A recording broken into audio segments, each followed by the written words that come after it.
നമ്മൾ ഉണ്ടാക്കാൻ പോകുന്നത് നമ്മൾ പണ്ട് മുതലേ കണ്ടുവരുന്ന തനി നാടൻ പലഹാരമായ പക്കാവട. നമുക്ക് കുറച്ച് കടലമാവും അരിപ്പൊടിയും ഒക്കെ കയ്യിലുണ്ടെങ്കിൽ നമുക്ക് കുറച്ച് സമയത്തിനുള്ളിൽ നല്ല പെർഫെക്റ്റ് ആയിട്ടുള്ള പക്കാവട വീട്ടിലുണ്ടാക്കിയെടുക്കാം. നമുക്ക് റെസിപ്പി കണ്ടാലോ?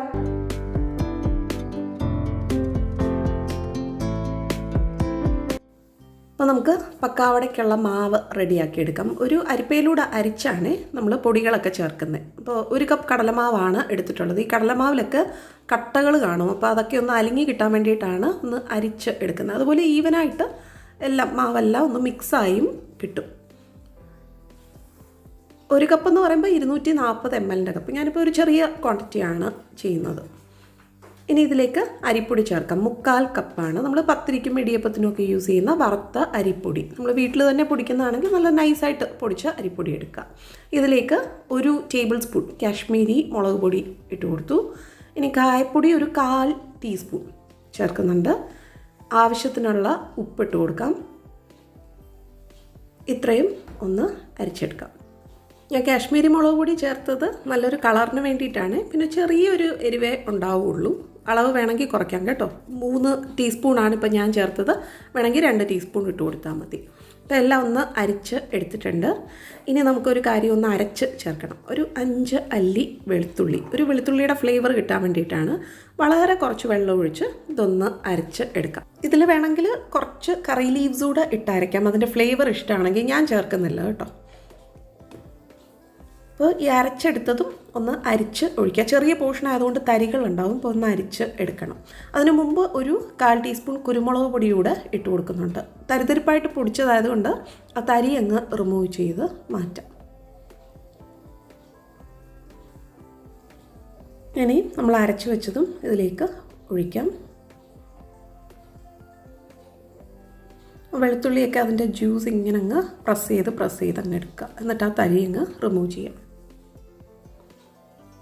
ഇനി നമ്മൾ ഇതാദ്യം ഒന്ന് മിക്സ് ചെയ്തെടുക്കാം. വെള്ളമൊക്കെ ഒഴിച്ച് കുഴയ്ക്കുന്നതിന് മുമ്പ് നന്നായിട്ടൊന്ന് കൈവച്ച് മാവ് എല്ലാം ഈവനായിട്ട്, മുളക് പൊടിയൊക്കെ ഈവനായിട്ട് സ്പ്രെഡ് ആകാൻ വേണ്ടിയിട്ട് ഒന്ന് മിക്സ് ചെയ്തെടുക്കുക. എന്നിട്ട് നമുക്ക് കുറച്ച് വെള്ളം ഒഴിച്ച് ഇതൊന്ന് കുഴച്ചെടുക്കാം. ഇത് കുഴച്ചെടുക്കാൻ അധികം വെള്ളം ആവശ്യം വരില്ല. അപ്പോൾ ആദ്യം തന്നെ ഒരുപാട് വെള്ളം എടുത്ത് ഒഴിക്കരുത് കേട്ടോ.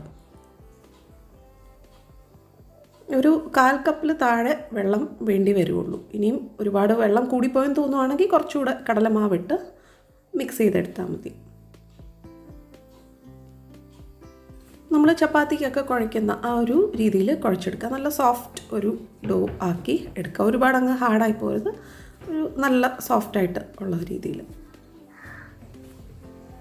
അപ്പോൾ ഇത് ഇപ്പോൾ കുഴച്ചെടുത്തിട്ടുണ്ട്. ഇനി ഇതിലേക്ക് നമുക്ക് വേണമെങ്കിൽ കുറച്ച് ബട്ടറോ ഓയിലോ ചേർക്കാം. ബട്ടറിൻ്റെ ടേസ്റ്റ് ഇഷ്ടമാണെങ്കിൽ ബട്ടർ ഇട്ട് കൊടുക്കുക. അപ്പോൾ ഞാൻ ഓയിലാണ് ചേർത്തത്. വെളിച്ചെണ്ണയാണ് ഒഴിച്ചു കൊടുത്തത്. 1 മിനിറ്റ് സമയം കൂടെ ഒന്ന് കുഴച്ചെടുക്കാം. അപ്പോൾ നല്ല സോഫ്റ്റ് ഒരു മാവ് റെഡിയായി കിട്ടും. എന്താ, മാവ് റെഡിയാണ്. നമുക്കൊരു 10 മിനിറ്റ് സമയം ഒന്ന് റെസ്റ്റ് ചെയ്യാൻ വേണ്ടിയിട്ട് മാറ്റി വെക്കാം. ഒരുപാട് സമയമൊന്നും വേണ്ട കേട്ടോ, 10 മിനിറ്റ് മതി. അടച്ച് അത് നമുക്ക് മാറ്റി വെക്കാം. ആ സമയം കൊണ്ട് നമ്മുടെ മോൾഡൊക്കെ റെഡിയാക്കി എടുക്കാം. ഇത് ഈ ഒരു മോൾഡ് എല്ലാവരുടെയും കയ്യിൽ കാണുമല്ലോ. നമ്മുടെ ഇടിയപ്പം പ്രസിൻ്റെ കൂടെ കിട്ടുന്നതാണ്. അപ്പോൾ നമ്മുടെ സേവനാഴിയില്ലേ, അതിൽ കുറച്ച് എണ്ണയോ ബട്ടറോ ഒന്ന് ഇതുപോലെ ഒന്ന് തേച്ച് കൊടുക്കുക. അപ്പോൾ മാവ് ഈസി ആയിട്ട് നമുക്ക് പ്രസ് ചെയ്തെടുക്കാൻ പറ്റും. ഇനി നമുക്ക് മാവ് ഫില്ല് ചെയ്യാം. ഒരുപാട് കുത്തി നിറച്ച് ഫില്ല് ചെയ്യരുത് കേട്ടോ. ഒരു 1/4 ഭാഗം വരുന്ന രീതിയിൽ ഫില്ല് ചെയ്യുക. ഒന്ന് റോൾ ചെയ്തതിന് ശേഷം നമുക്ക് അതിലേക്ക് നമ്മുടെ സേവനാഴിയിലേക്ക് ഇട്ട് കൊടുക്കാം. ബാക്കിയുള്ള മാവ് അടച്ച് മാറ്റി വെക്കുക. അപ്പോൾ ഈ സമയം എണ്ണ ഞാൻ ചൂടാക്കാൻ വേണ്ടിയിട്ട് നേരത്തെ വെച്ചിട്ടുണ്ടായിരുന്നേ. വെളിച്ചെണ്ണയാണ് ഞാൻ പ്രിഫർ ചെയ്യുന്നത്. ഇതിലേക്ക് ഒരു 4 വെളുത്തുള്ളി, തൊലിയൊന്നും കളയാതെ 4 വെളുത്തുള്ളി ഇട്ട് കൊടുത്തു. കറിവേപ്പിലയും കൂടെ ചേർക്കാം. അപ്പോൾ മൂക്കുന്ന നല്ലൊരു മണം വരുമ്പോൾ നമുക്കിത് കോരി മാറ്റാം. അപ്പോൾ ആദ്യം തന്നെ ഇത് ഫ്രൈ ചെയ്ത എണ്ണയിൽ നമ്മൾ പക്കാവട ഉണ്ടാക്കുമ്പോൾ അതിൻ്റെ ഒരു ഫ്ലേവർ കൂടെ നമുക്ക് കിട്ടും. ഇനി നമുക്ക് മാവ് പ്രസ് ചെയ്ത് ഇതിലേക്ക് ഇതുപോലെ ഇങ്ങനെ ചുറ്റിച്ച് കൊടുക്കുക. സർക്കുലർ മോഷനിൽ റൊട്ടേറ്റ് ചെയ്യുക. ഒരുപാട് അങ്ങ് നിറയ്ക്കുന്നില്ല. ഞാനിതൊരു 3 ബാച്ചായിട്ടാണ് ഫ്രൈ ചെയ്ത് എടുക്കുന്നത്. ഇതൊരുപാട് കുക്കിംഗ് ടൈം ഒന്നുമില്ല. 5 മിനിറ്റ് കൊണ്ട് തന്നെ റെഡിയായി കിട്ടും. അപ്പോൾ ഒരു 2 മിനിറ്റൊക്കെ കഴിയുമ്പോൾ നമുക്ക് ഇതൊന്ന് മറിച്ചിട്ട് കൊടുക്കാം. കണ്ടോ, ഒരു സൈഡ് ആയിട്ടുണ്ട്. ഇനി അപ്പുറത്തെ സൈഡൂടെ ഒന്ന് റെഡിയായാൽ മതി. ആ എണ്ണ ഇങ്ങനെ ബബിൾ ചെയ്ത് വരുന്നില്ലേ, അതെല്ലാം ഒന്ന് അടങ്ങി വരും. അപ്പോൾ തിരിച്ചു മറിച്ചുമൊക്കെ ഒന്ന് ഇട്ട് കൊടുക്കുക.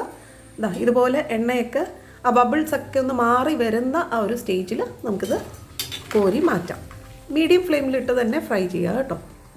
ഓവറായിട്ട് മൂത്ത് പോയാലും അതിൻ്റെ ടേസ്റ്റ് മാറിപ്പോവും. ഇപ്പോൾ കറക്റ്റ് ആ ഒരു നല്ലൊരു ഓറഞ്ച് കളർ ആകുമ്പം 5 മിനിറ്റ്സിൽ കൂടുതൽ എടുക്കത്തില്ല, ആ സമയം തന്നെ കോരി മാറ്റാം.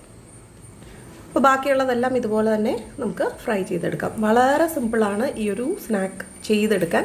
കുഴച്ചെടുക്കാനാണെങ്കിലും ഫ്രൈ ചെയ്യാനാണെങ്കിലും പെട്ടെന്ന് തീരും. അപ്പോൾ ഇത് ഞാൻ സെപ്പറേറ്റ് ചെയ്ത് എടുക്കുകയാണ്. എന്നിട്ട് വലിയ വലിയ പീസായിട്ട് കിടക്കുന്ന ഒന്ന് മുറിച്ച് ഇടുകയാണ്. കുട്ടികൾക്കൊക്കെ സ്നാക്ക് ബോക്സിൽ കൊടുത്തു വിടാനാണെങ്കിലും അപ്പോൾ നമ്മളൊന്ന് മുറിച്ചിട്ട് കഴിഞ്ഞാൽ കുറച്ചുകൂടി ഈസി ആയിരിക്കും. നല്ല ക്രിസ്പിയും ക്രഞ്ചിയാണ് കേട്ടോ. ചൂട് ചായയോടൊക്കെ കഴിക്കാൻ അടിപൊളിയാണ്. അപ്പോൾ ആ കറിവേപ്പിലയും വെളുത്തുള്ളിയും നമ്മൾ ഫ്രൈ ചെയ്ത് വെച്ചതോടെ ഇട്ട് മിക്സ് ചെയ്ത് എടുക്കാം. പക്കാവടയൊക്കെ വീട്ടിൽ തന്നെ ഉണ്ടാക്കി കഴിക്കുന്നതായിരിക്കും നല്ലത്. പാക്കറ്റിൽ കിട്ടുന്നതിനൊന്നും ഈ ഒരു ടേസ്റ്റ് വരില്ല. പക്കാവടയൊക്കെ മിക്കവാറും ഉള്ളവരൊക്കെ വീട്ടിൽ ഉണ്ടാക്കാറുള്ള ഒരു സ്നാക്കാണ്. ഇനി ഉണ്ടാക്കിയിട്ടില്ലെങ്കിൽ ട്രൈ ചെയ്ത് നോക്കുക, എല്ലാവർക്കും ഇഷ്ടപ്പെടും. അപ്പോൾ മറ്റൊരു നല്ല റെസിപ്പിയുമായിട്ട് വീണ്ടും കാണാം. Stay tuned. ബൈ.